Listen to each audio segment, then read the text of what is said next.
Online आमिषांना बळी पडून स्वतःचं नुकसान करून घेतल्याची अनेक प्रकरणं समोर येत असतात। मात्र एका ग्रामसेवकानं चक्क ऑनलाईन जुगाराच्या नादात ग्रामपंचायत कार्यालयाचं मोठं आर्थिक नुकसान केलं आहे। गोंदिया जिल्ह्याच्या मोहाडी तालुक्यात ही घटना घडली आहे। या ग्रामसेवकानं ग्रामपंचायत कार्यालयाच्या खात्यातून तब्बल 31 लाख रुपये लंपास करत ऑनलाईन जुगारात लावले आणि या घटनेची चर्चा सध्या मोठी रंगली आहे। हे प्रकरण भंडारा जिल्ह्यातील मोहाडी तालुक्यातील देव्हाडा गावातील आहे। देव्हाडा ग्रामपंचायतीचे ग्रामसेवक राकेश वैद्य यांना ऑनलाईन गेम खेळण्याची सवय होती। मात्र त्यांच्या ऑनलाईन गेममुळे ग्रामपंचायतीची संपूर्ण तिजोरी रिकामी होईल याची कुणालाही कल्पना नव्हती। ग्रामसेवक राकेश वैद्य यांच्याकडे देव्हाडा आणि खडकी ग्रामपंचायतीचा पदभार होता। गावातील साईबाबा मंदिराची भिंत बांधण्यासाठी 19 लाख रुपये आणि मालमत्ता कराचे 29 लाख रुपये देव्हाडा ग्रामपंचायतीच्या बँक खात्यात जमा करण्यात आले होते।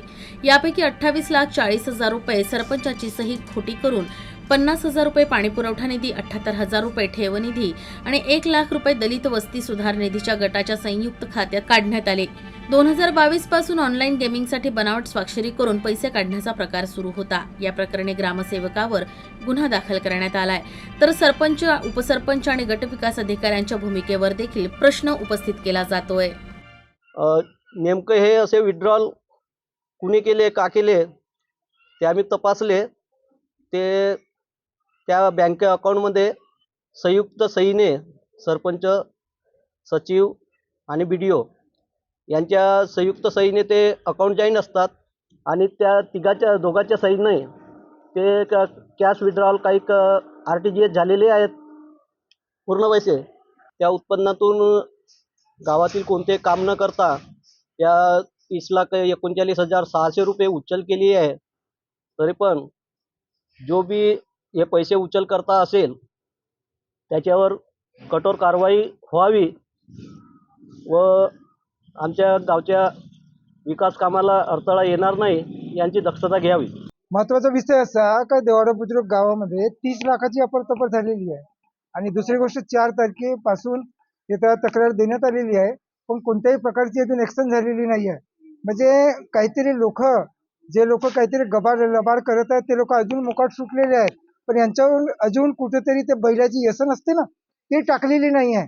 हे व्यसन टाकण्याचं काम जर सरकार करत नसेल तर आम्हाला कुठेतरी रस्त्यावर उतरावं लागेल आणि आम्ही जर रस्त्यावर उतरला तर या प्रशासनाला खूप मोठा भारी जाईल आणि आम्हाला रोखणे आणि कुठेतरी या जनतेचा पैसा जो लबाड झालेला आहे या पैशाला जर वापस जर नाही आणला आणि जो सही करणारा अधिकार ज्या लोकांकडे आहे त्यांच्यावर जर कारवाई नाही झाली तर रस्ता रोको, चक्काजाम, त्याच्यानंतर आमरण उपोषण या सर्व प्रकारची जे निदर्शने लोक देतात ते आम्ही करून दाखवू।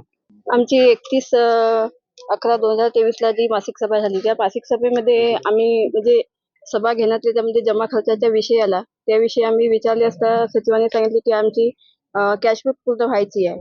त्याच्यामुळे आम्हाला थोडीशी शंका वाटली आणि ती आम्ही कॅशबुक सर्व समितीने चेक केली आणि बघितले तर त्याच्यामध्ये थोडासा आम्हाला काहीतरी घोळ वाटला। त्याच्यामुळे बँकेची पासबुक वगैरे सुद्धा चेक केली, त्याच्यामध्ये सुद्धा पैशाची काही उचल केल्याची कोणतीही कामं न होता ते पैशाची उचल केल्याची आम्हाला लक्षात आले। त्याच्यामुळे आम्हाला थोडीशी शंका वाटली आणि ही तक्रार आम्ही केली। तर आमचं एवढंच म्हणणं आहे की कोणतेही आमच्या गावातील म्हणजे कामं न होता एवढी म्हणजे पैशाची उचल केली याच्याबद्दल आम्हाला चौकशी व्हावी एवढीच आमची अपेक्षा आहे।